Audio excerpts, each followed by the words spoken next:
This is fiction. It's war zone training for Dutch journalists. The reason is obvious. Between 1985 and 1989, 114 journalists died while reporting. In the last 4 years, 325 journalists have died. An ever-increasing number of journalists are freelancers working for small television networks, and this report reveals the reason why. This is real. This is ex-Yugoslavia. Freelance cameraman Zivo Kristjevic is making a television report in Karlovac.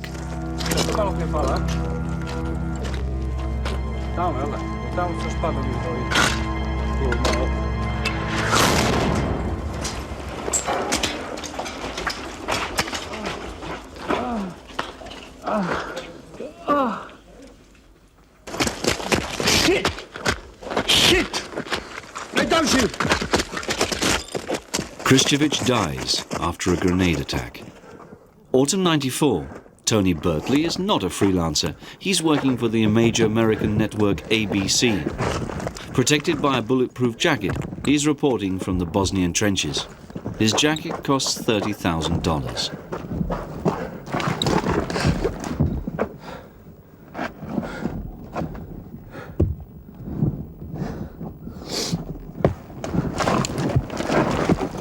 Working for a big company like ABC News, you have tremendous resources at your disposal.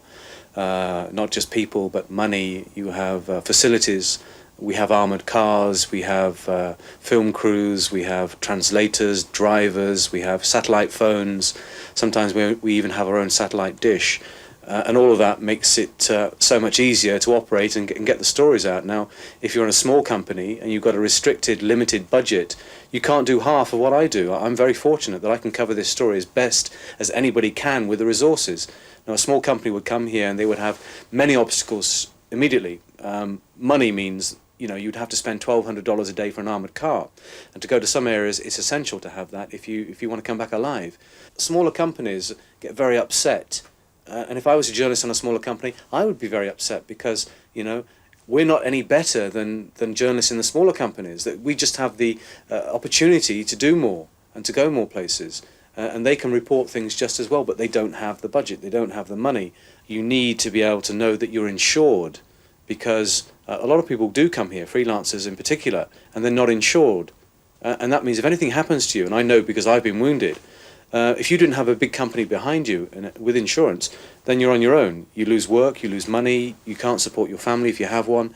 So it's very important that you have those kind of resources. But a lot of people come here without that kind of backup, and for them it's extremely difficult.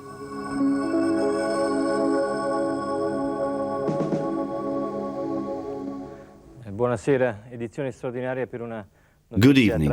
This is an extra news bulletin. We've just had a report in of an accident, a tragic accident involving the Rai 3.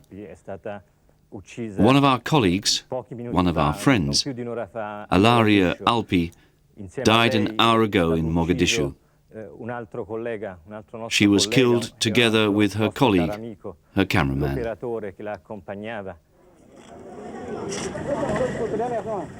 Spring 1994. Italian journalist Ilaria Alpi, working for Rai 3, and her freelance cameraman Miran Krovatin are killed in Somalia. Compared to the major American networks, Rai 3 is a small network concerning foreign news gathering. A friend of ours came to visit us. He was very upset. We thought he needed help. It didn't occur to me that there was something wrong with Ilaria. He entered the house in a terrible state and kept repeating her name. I told him that Ilaria was in Mogadishu. He looked at me and told me something had happened and... yeah.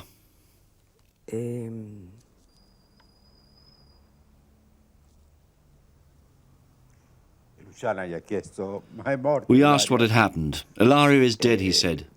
We realized that she was dead.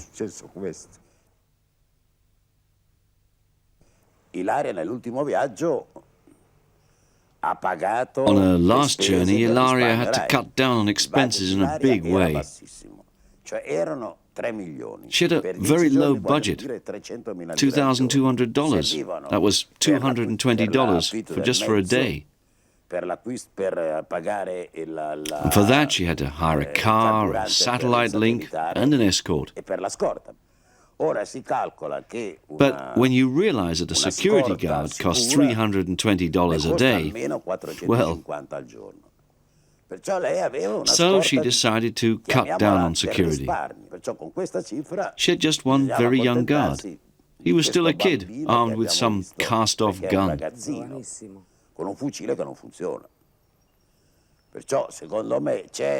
We know from another journalist who went there that he was protected by 4 heavily armed men. And he was attacked by 4 Somalian bandits. Well, the armed escort, they killed all 4 of them.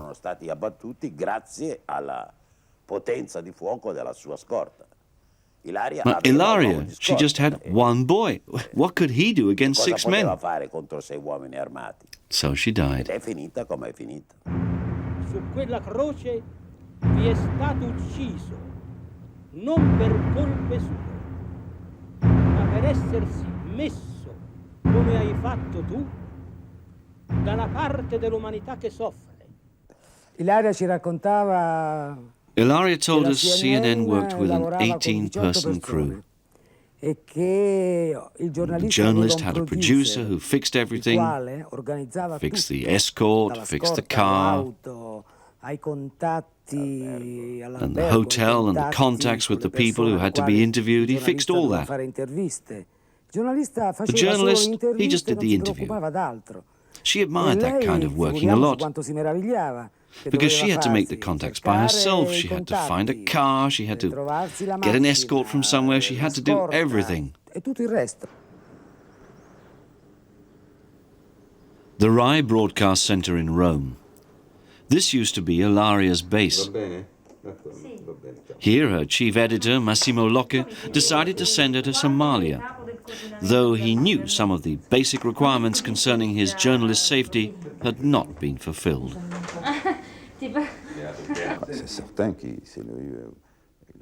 I'm sure that if she'd had a better escort that had been better armed and more men, at least 2 cars, one for her and one for her armed escort, it would have been different. I'm absolutely sure of that. We try to give protection as good as possible. But of course we don't have the same means as the big international networks. Let's go back to your journalist. The right cameraman didn't want to go with her to Somalia, did they? Yeah, that's right. It was a big problem. They didn't want to do it. They said the protection wasn't good enough. There was a kind of rebellion. It was an opposition against the small budget. And not one Rai cameraman wanted to go there. Well, at last we found a private crew. They were willing to go. It was Video Est. Trieste, an Italian city at the Slovenian border, where Ilaria's cameraman had a private video company. Together with another freelance cameraman, Sergio Ferrari, Trieste used to be their home base. Ferrari is convinced that in small networks, the pressure from producers and chief editors on their journalists and cameramen is growing and growing. The point is maybe the producers have a prefixed idea of what they want to have. So once you're not going really to witness what is going on, but to find out what your television really wants you to find. That's my personal opinion, but I think it's true. And of course, if you have a briefing before going and you say, okay, let's say there is a war going on near Bosnia, they are shooting, they are cannonading the town and so on. Okay, you go down there. You have to bring the guns shooting and the people dying and so on. And I want 30 dead corpses, something like that. Yes, yes. unfortunately. So. Swedish cameraman Yuri Sirk doesn't work anymore in war zones. He's handicapped for life after a tragic accident. Yuri Sirk was under the same pressures described by Ferrari. He was forced by his producer to shoot pictures the other camera crews wouldn't risk. All this happened during a Serbian army demonstration exercise.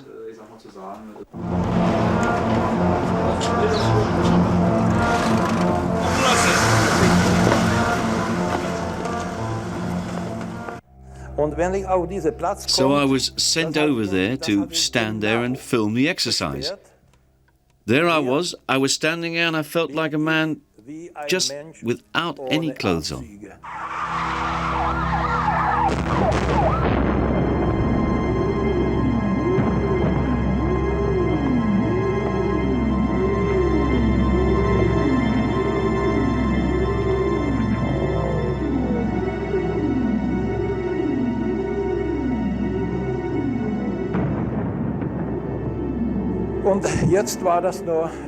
And suddenly it was a fact.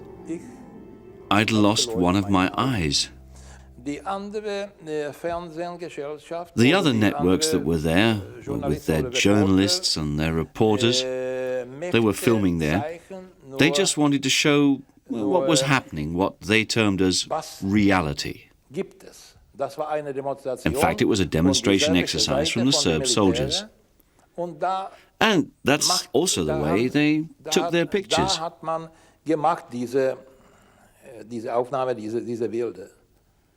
However, my colleague, he wanted to bring something more than just an exercise. You see, journalists have to go much further to show reality.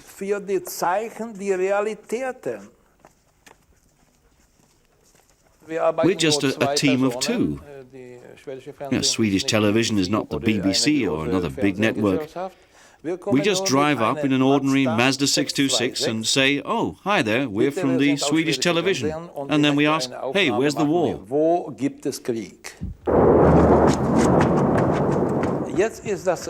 Nowadays it's become very dangerous. That's the reason why in Sweden they decided to buy the dangerous footage taken in war zones from the major networks. It's much easier. More and more small networks come to the same conclusion. They buy their footage from the American networks. Yeah, okay, we buy our footage, but it's not the same, of course. We can buy all our reports. We don't even have to move. Just look over there. The president from the United States in Poland. It's just like we have our crew there. But we're not there. In such a situation, it doesn't matter. President arriving in another country, it's always the same. It's of no importance who's making the report. But the most interesting fact, like wars or revolutions, you want to feel them and to live them yourself. Unlike the smaller networks, the major American networks allocate huge budgets for their foreign coverage. In Somalia, ABC spent more than $150,000 a day on coverage. These scenes come to us from the town of Srebrenica, a place almost impossible to get to. ABC's Tony Bertley finally managed it last week, in what can only be described as an heroic effort to let us see what's happening in Srebrenica. Tony traveled by foot and by horseback to get into the isolated area. Since he arrived, he's run out of food and been injured by Serbian fire. But still, he smuggled out the story. American planes have successfully airdropped aid into this area for the last 5 nights running. The problem is that with just a few companies being able to afford it, they're here the whole time. They will report, however they say it, is the interpretation that the world will take. A lot of companies take their material from the BBC and take their material from ABC. And if you do a story in a particular way, that's the way they're going to take it. Now, it's always better in an ideal world if everybody here comes and covers a story the way they see that the story should be covered. There is a problem, as I said, that my interpretation will be taken by many smaller companies, and we're not always right. We're not infallible as journalists. You can make mistakes, and sometimes a mistake is very costly in that it gives the wrong interpretation and gives people the wrong idea. The Egyptian freelancer Assad Taha had such an experience in Bosnia. Even his own chief editor didn't believe his vision on a particular situation. 2 months ago, NATO attacked the Serbs around Sarajevo, and the major networks made a real thing of it. But in the end, every journalist knew that the whole attack was just some people firing at a broken down and abandoned tank. And in addition to this, NATO had warned the Serbs in order that they could evacuate the area. It was very difficult to give some attention to what really happened in the middle of all these show reports made by the major networks, and their reports only mentioned the powerful NATO airstrike against the Serbs. William Scarp warns about the increasing power of the networks. The major networks have almost a monopoly on determining what's news and on getting their point of view across, so that there are two things working against the independents and the small networks. One is that they very rarely have enough money to be able to compete in the same way unless they're very lucky and come across some angle that the major media have not found. But also, even when they can come up with the same coverage, they can't get the same exposure because of the near monopoly that the major networks are going to have in the first place.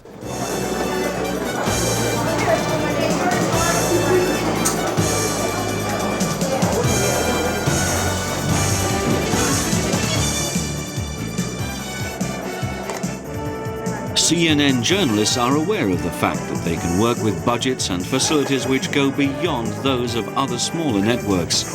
They admit that this could form a potential danger for a broader news supply. If you're entirely dependent on somebody else's pictures, on somebody else's information, on their perspective, certainly it's going to be filtered down through them to you, and so you don't know precisely what's going on. You have to take the word of someone else, of a CNN, of an ABC, as to what's going on. You don't know, you don't see it firsthand, it's not your pictures, and so it is not entirely your story. It is your story as filtered through the eyes of someone else. So there is a problem with that, because you simply are not seeing the story yourself. But there is the matter of cost. I understand that. In Haiti, for example, CNN had 50 individuals working in a bureau there. We had 7 or 8 camera crews. We essentially had set up another network in Haiti.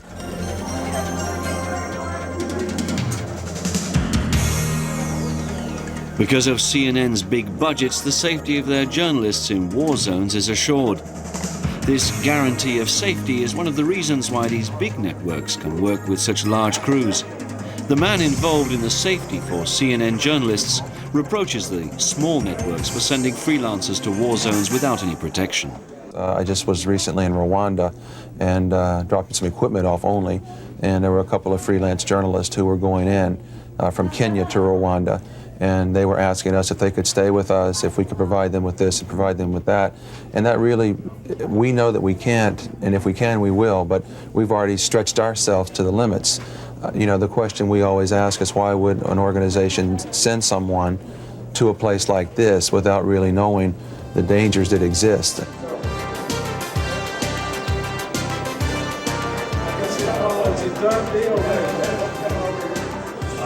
The fact that news coverage from war zones is mainly a question of big money becomes very clear with the figures revealed by Ethan Jordan.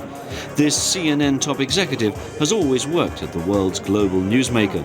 During the Gulf War, Peter Arnett had daily contact with Ethan Jordan.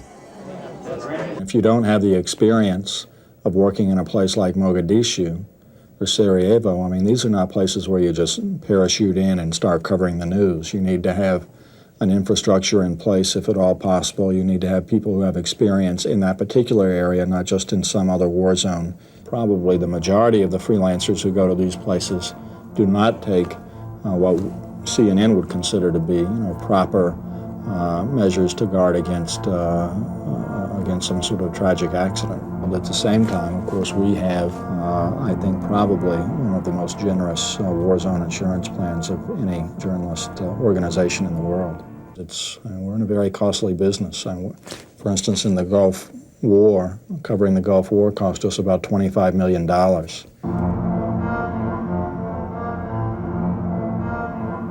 The consequences of the fact that nowadays news from war zones is made only by a few major networks are currently being examined at the Fordham University in New York.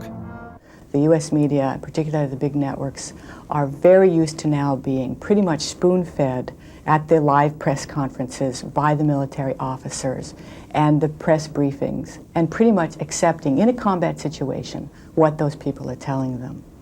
So you're not going to get an alternative picture of what's going on from a broad perspective as that ability of freelancers and other peoples and other voices narrows down into this one megalith of media coverage.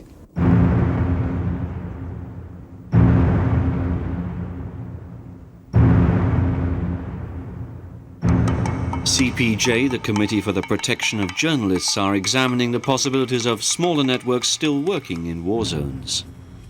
If you could fly directly into Sarajevo, obviously it would be much safer.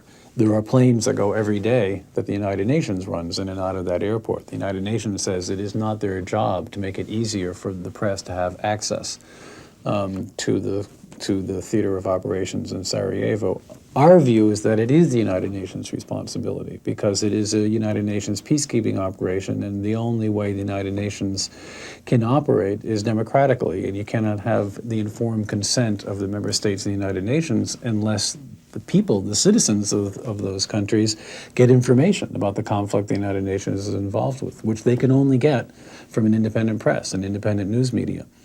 So going back to your earlier point about financial resources, in that sense, you could say that there is kind of an upper class and lower class system.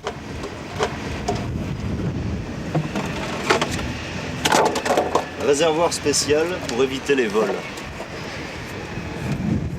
Eric Biegala is one of the few freelancers in Sarajevo who tries to make news without the backing of a big network. He's been here since the beginning of the war. Together with some others, he tries to bring his own point of view in this conflict, in spite of the financial clout of the big networks.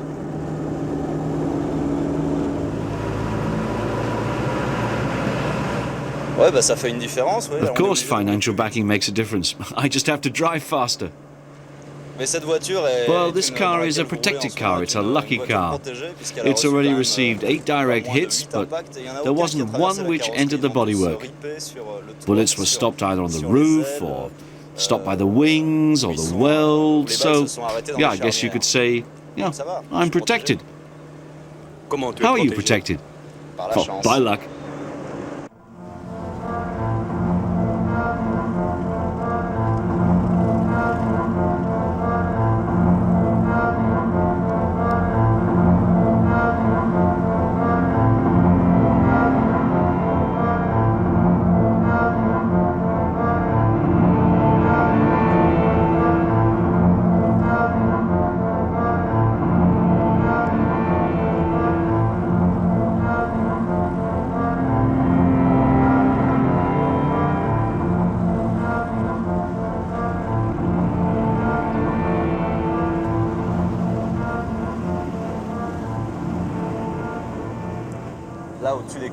There, on the hills, you can see the front line.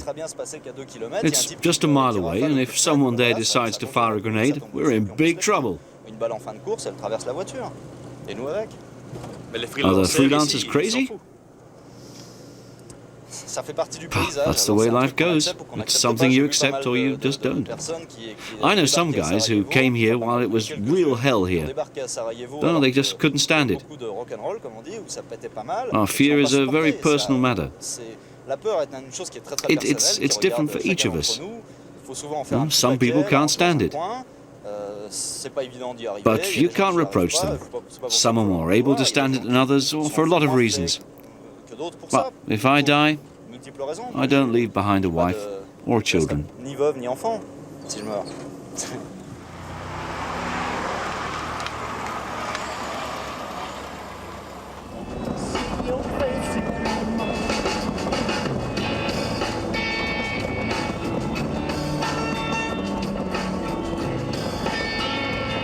The history of journalism took a 180-degree turn in Sarajevo. What happened here is a premiere for what will happen in other places. The journalists became as cautious as soldiers. It's a real scandal. I'm from a generation which grew up with the Vietnam reports. Those guys didn't hesitate. When something happened, they got up and left and did their thing. Here, they don't leave. They think first, is it safe enough? Can we go? Can't we go? But me, I push myself to the limit. That's how I lost my arm. I can't imagine working in such a commando information style. The armed cars, the helmets, the bulletproof jackets. These journalists are more soldiers than real journalists. I think that's a bit of a generalization. You know, you would get examples of somebody not going out. I know some people who never left the TV station. They are somehow supported by this agency situation. This was a system designed to save people risking their lives, too many at the same time. For instance, everything we do here is pool in Sarajevo. So that was to stop people, you know, like 4 crews going out to one place when it's a risky area and putting 4 crews at risk. Freelancers are different. As I said before, they come here, they don't have any backup, they often don't have any insurance, they have no guarantees. They will make a living depending on what they get. And they won't get anything by sitting in the hotel or the TV station. So they have to go out, they have to get the material, and the more risk they take, invariably, the better the material. So they have a problem. One could write a thesis about the news treatment in Sarajevo. There were a lot of lies told, an awful lot. Many journalists were here, not to report, but just to say, hey, I was in Sarajevo. That's a good thing for their CV, of course.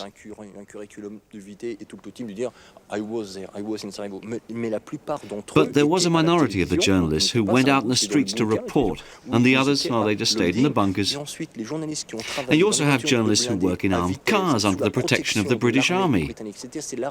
And the old army, well, it protects them to do their job. The big networks, that's the way they work. Stations like the BBC even. Organizations pretending, wow, we're on top of the news gathering, we're the protectors of freedom.